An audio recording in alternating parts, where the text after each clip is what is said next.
tenemos un invitado que ya está en pantalla.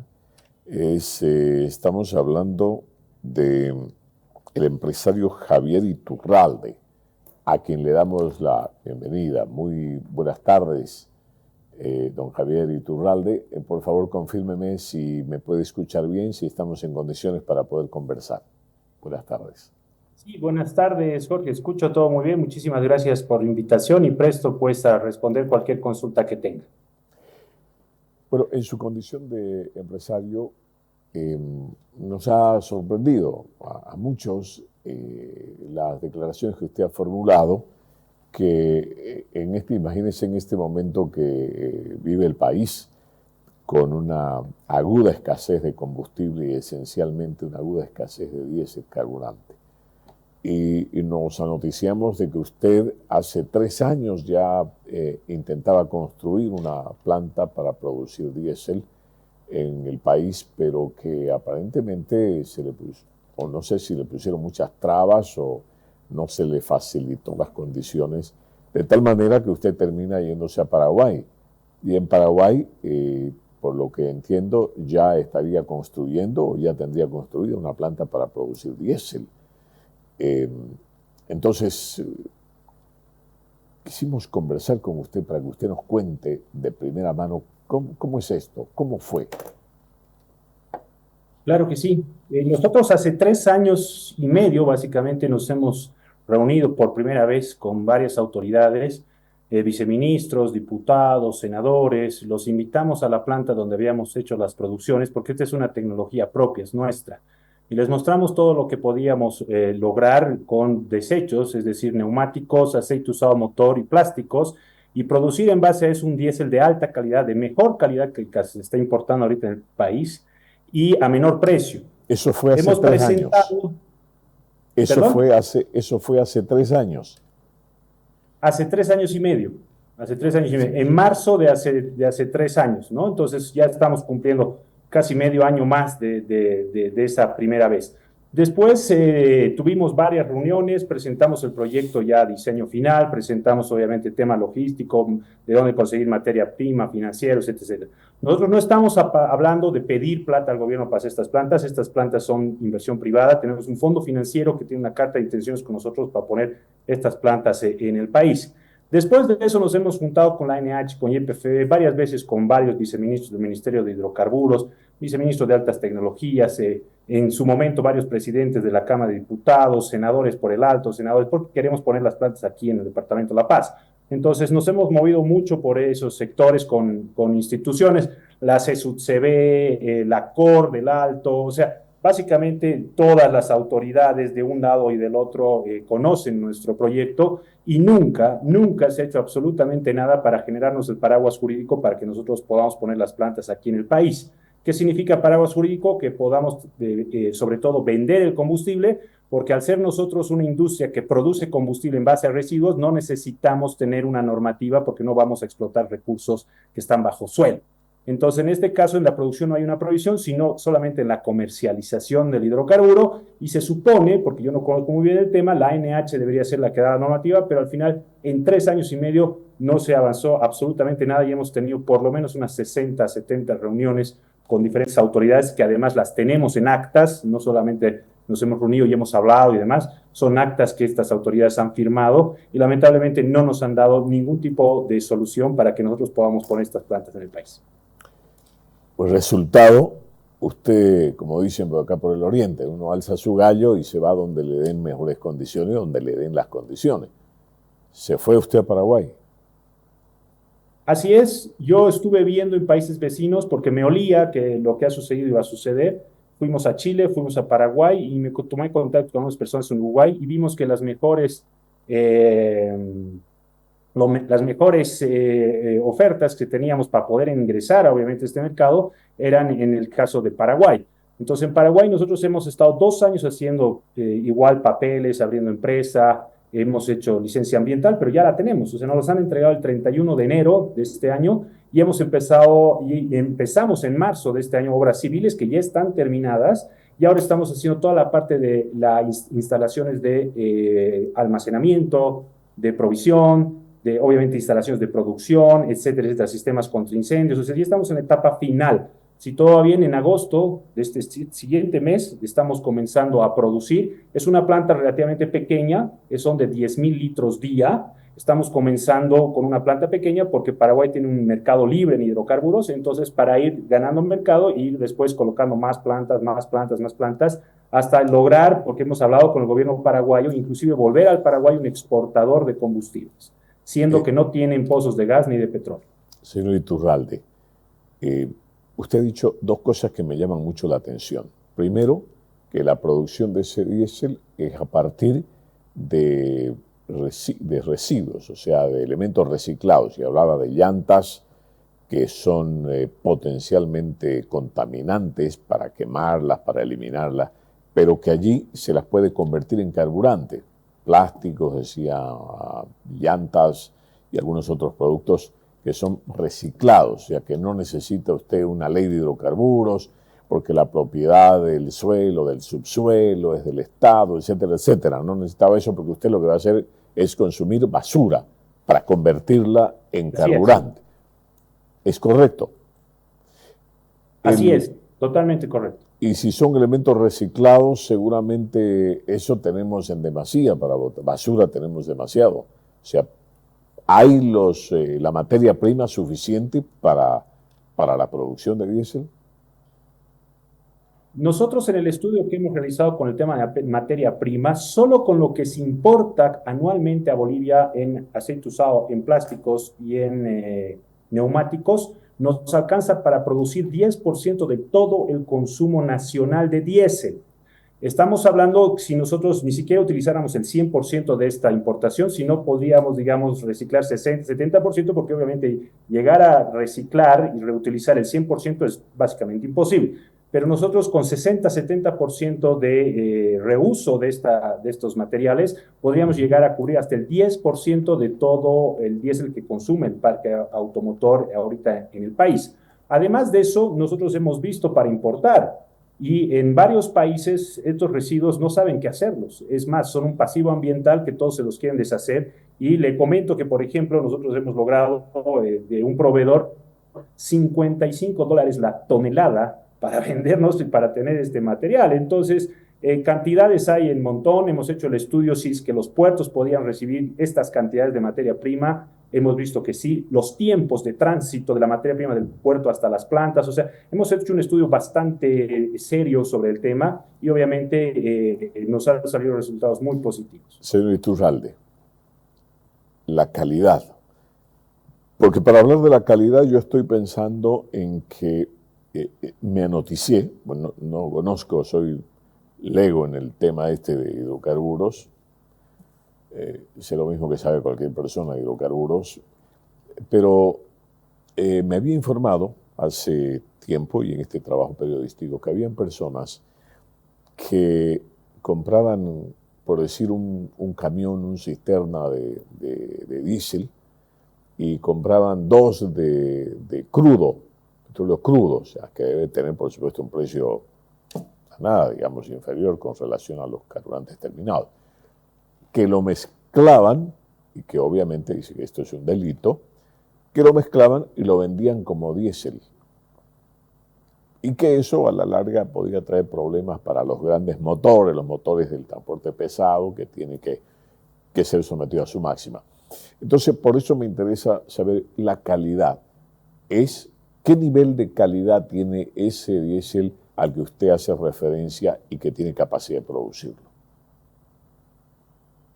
Nuestro diésel es de óptima calidad. Le voy a dar algunos parámetros de diésel que se tiene aquí en el país.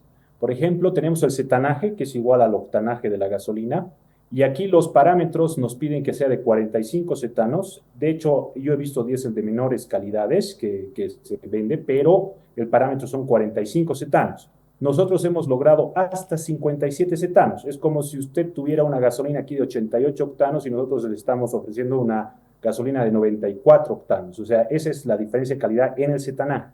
En el tema de azufre, que es un material que los que saben del tema termina dañando los motores, termina oxidándolos, nosotros tenemos un 30% menos de azufre y tenemos la tecnología para seguir bajando si fuera necesario. 30% menos de azufre del parámetro que se está pidiendo aquí en Bolivia.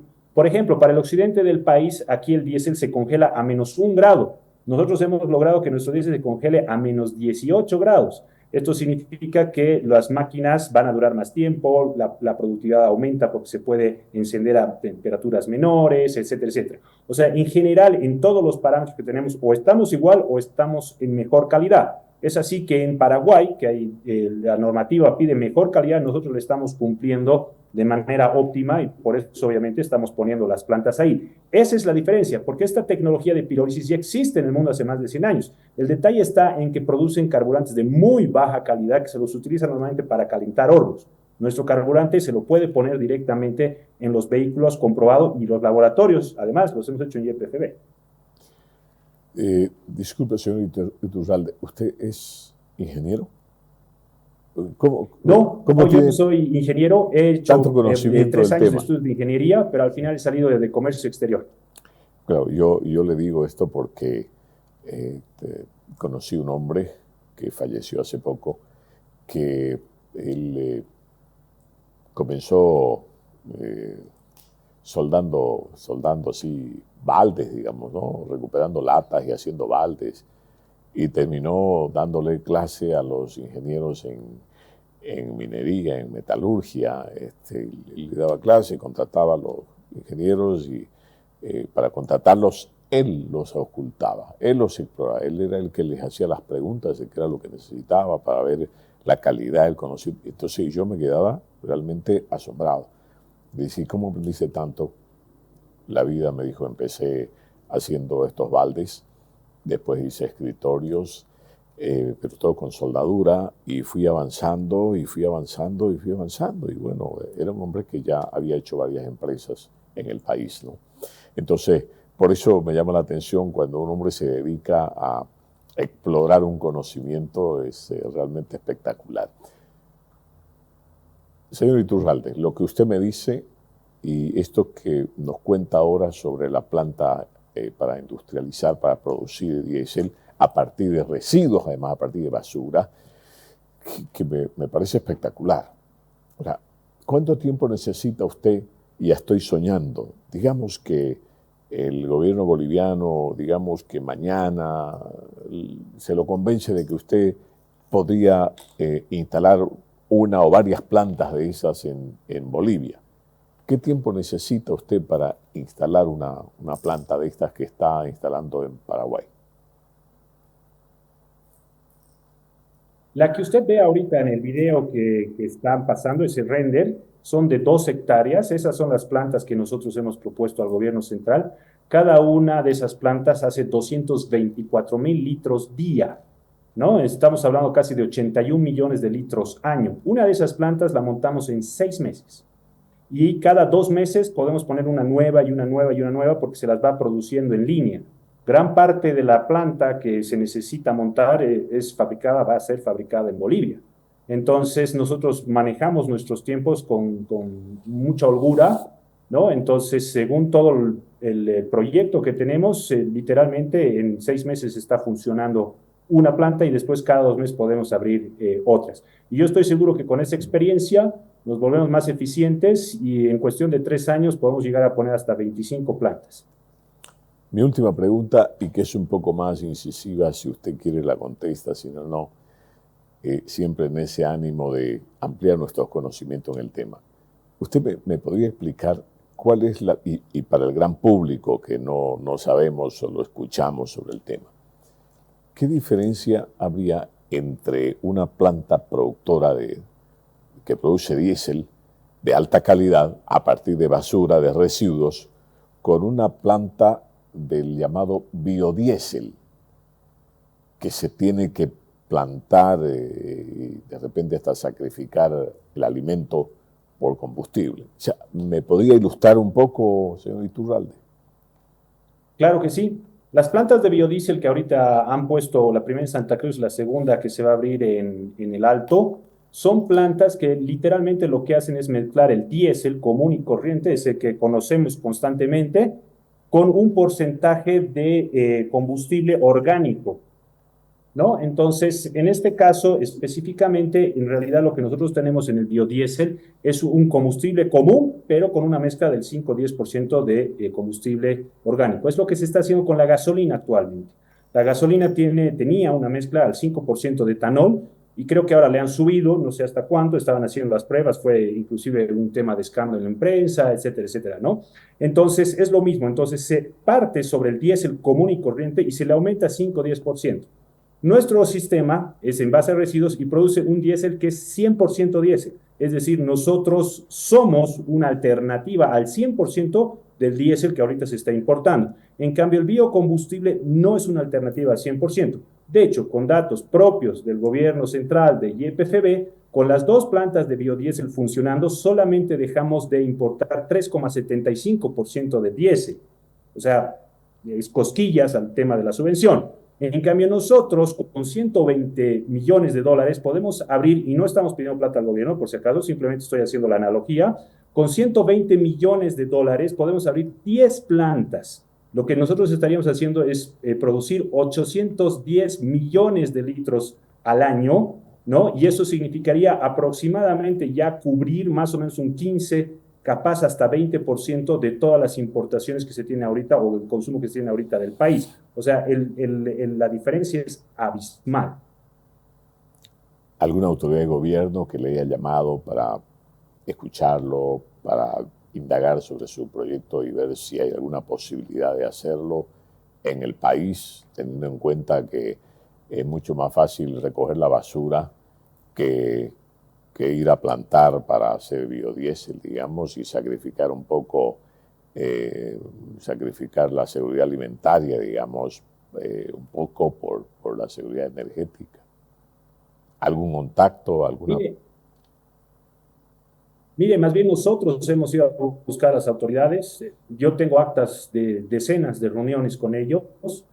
Y la verdad que no le han dado mayor interés. ¿Será por un tema político? ¿Será que estamos tocando intereses económicos? No sé, pero son 3 años que estamos tocando puertas y que estamos teniendo reuniones y que estamos presentando el proyecto al gobierno y mostrando todas las bondades para el país y no nos dan el espacio que necesitamos y no nos dan el permiso, básicamente, la normativa para poder empezar a producir. Un punto más que yo quisiera aclarar es que este combustible nosotros lo hemos ofertado con subvención, es decir, al precio de subvención, ¿no? Por la tecnología que tenemos, nosotros podemos producir un combustible en base a residuos de mejor calidad y encima más barato. Entonces, esto hubiera evitado todo el desfase monetario que tenemos ahorita en el país y todavía podríamos ayudar a que se equilibre, porque obviamente ya está el problema, pero aún así nosotros podemos colaborar para que se equilibre, porque el momento que nosotros pongamos las plantas, literalmente se deja de importar todo ese combustible, que es el desequilibrio, que hace el desequilibrio en la balanza comercial en este momento.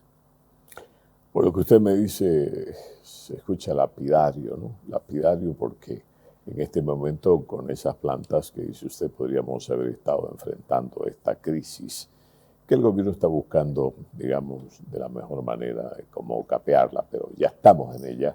Y lo grave es que esto tiene que ver con el flujo, con el movimiento de la economía, ¿no? A más combustible, la posibilidad de que se pueda acelerar. No hay combustible, entonces eso es una consecuencia lógica, se va parando el motor y al pararse el motor se detiene el avance, ¿no? Entonces, esto permítame solo compartir y con esto termino. Esto me recuerda, este pasaje que usted me pinta así, de esta manera tan clara, me recuerda algo que sucedió hace varios años atrás en Bolivia. A propósito de ahora de los que quieren o queremos que el aeropuerto internacional de Viru se convierta en un hub, y con la aclaración que le hizo el ministro de Obras Públicas al expresidente Morales y le dijo, ¿usted qué sabe que es un hub? Tampoco son jeroglíficos, digamos, ¿no? Pero un hub, un centro de operaciones mundial, digamos, internacional, sudamericano, latinoamericano, Viru. Y de repente el resto de los aeropuertos del país, teniendo en cuenta que estamos en el corazón de Sudamérica. Decía que Air Europa, que inicialmente había sentado su base de operaciones en en Santa Cruz, en Virubiru, para distribuir pasajeros de toda la zona sudamericana hacia el aeropuerto de Virubiru y de ahí sacarlos a Europa.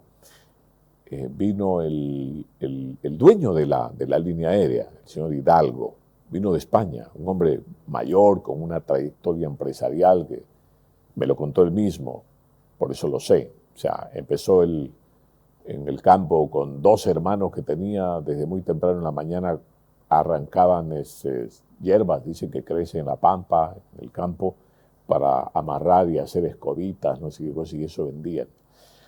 Como eso no les dio para sobrevivir a ellos con 2 hermanos, él tuvo que salir a buscar ayuda, porque era el mayor, para ayudarle al padre a criar los otros hermanos, y así se fue a otro país, se fue de España a Suecia. Y la historia él la cuenta con detalle. Ese señor se vino a Bolivia, y vino porque quería hacer en Santa Cruz el centro de operaciones latinoamericano de Air Europa. Y pidió una reunión con el entonces presidente. ¿Qué cree usted que pasó? Ni lo recibió. No le permitieron, seguro. No lo recibió siquiera. ¿Sabe qué hizo el señor Hidalgo? Alzó su gallo y se fue a Paraguay. Air Europa tiene su centro de operaciones para Sudamérica en Europa. Y ahora me informo que Air France ha dicho que no vende más pasajes en Bolivia. Y claro, el director de la DGAC ya se adelantó a decir que Air France no opera en Bolivia, pero vendía pasajes. O sea, en algunas líneas le servían pasajeros hasta cierto lugar y de ahí Air France. Ahora Air France no tiene interés de vender pasajes en Bolivia y eso no es bueno para nosotros. Señor Iturralde, le agradezco mucho por su tiempo, por la paciencia, para instruirnos o para explicarnos sobre su hermoso proyecto que ojalá pueda materializarse en Bolivia. Le agradezco mucho, muy gentil. Buenas tardes. El agradecido soy yo, gracias por permitirme llegar a todos los televidentes. Un saludo atento. Muchas gracias.